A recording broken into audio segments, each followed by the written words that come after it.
dead. 60. We've tried to establish that. It's alive. 61 is the low at San Antonio.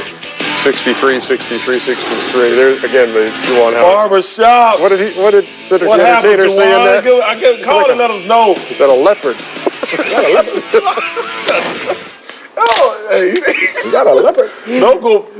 How strange is it, by the way, that these two, the 89-63 game, and these are the two teams that had the highest scoring game in NBA history, as a matter of fact, at Denver. That's what I'm saying. Dan Pistons rolling over his grave. Pistons, they just scored 63 a half. Pistons 186, Nuggets 184 once upon a time back in 1983. For the fifth time. Definitely, but I will elaborate again. Kiki Vanderway is doing it the right way. They got a very bright future. And let me say this about Detroit. Rick Carlisle, I don't know how he doing it, man.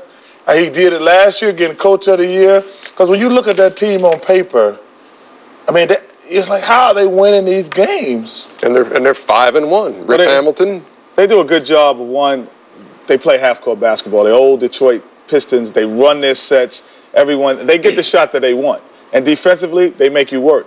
So they slow the game up, keep it in the 80s, and then they take their chances. Or in the 60s, as tonight, 89-63. Let's move on. Saturday night in Houston promises to be special, not because the Rockets are hosting the Golden State Warriors, but because a guy who has provided the NBA with some golden moments will be honored. We're talking about Hakeem Olajuwon, who is the subject of this essay by Jim Huber.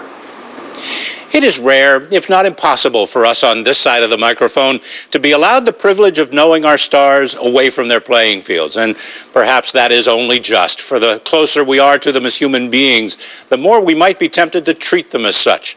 But there are the rare exceptions, and one is leaving us shortly.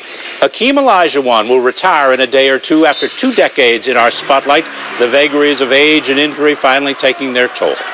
You may choose to remember him in years to come for that smooth little jumper from the baseline, or the devastating defense, or even the back-to-back NBA championships in the mid-90s. I will always remember him for what I was allowed to see away from the court, alongside a lovely lake in a Houston suburb. From the very first moment he brought out the plans for that remarkable house, his dream.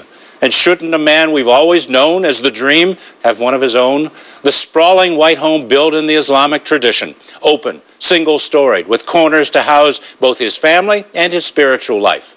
Far from ostentatious or even grandiose, it fit this gentle giant to perfection, built around the simple 4-room home in which he lived back then. And when he allowed my return a few years later, it was with an immense pride that he showed me its finished nooks and crannies.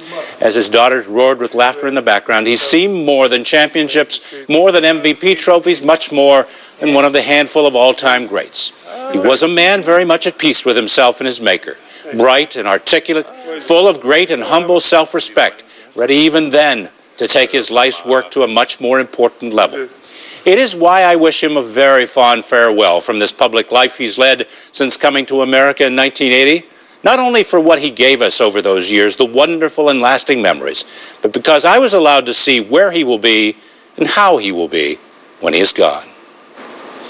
And I know, Jet, on Saturday night when they honor Hakeem and calls it a career, you will be front and center. No question about it. There's one thing that normally you don't associate a word with basketball players or sports figures in general, and it's honorable. You usually say athletic, whatever, but honorable is when you think of Hakeem. Oh, you take my word, man. Exactly. See, there you go. That's the first thing you think of when you think of Hakeem. And, myself, Rudy with a contract extension, me sitting here in TNT, a lot of that is owed to what he did bringing 2 championships to Houston. So I will definitely be there. Sports are, it's a lot of BS that goes on behind the scenes. I've only met 2 people in my profession who I say were honorable people. One of them was Paul Westphal, and one of them was Hakeem Olajuwon. They're honorable people. And what I mean by that is there are very few people who do things in life that they don't want anything in return. Everything they do is selfless. Paul Westphal was like that, and Hakeem Olajuwon is like that. It was an honor and a pleasure for me to play with him. All those years in Houston, a couple of championships for Hakeem the Dream, and I'm sure that they will be raising the roof at Compact Saturday night.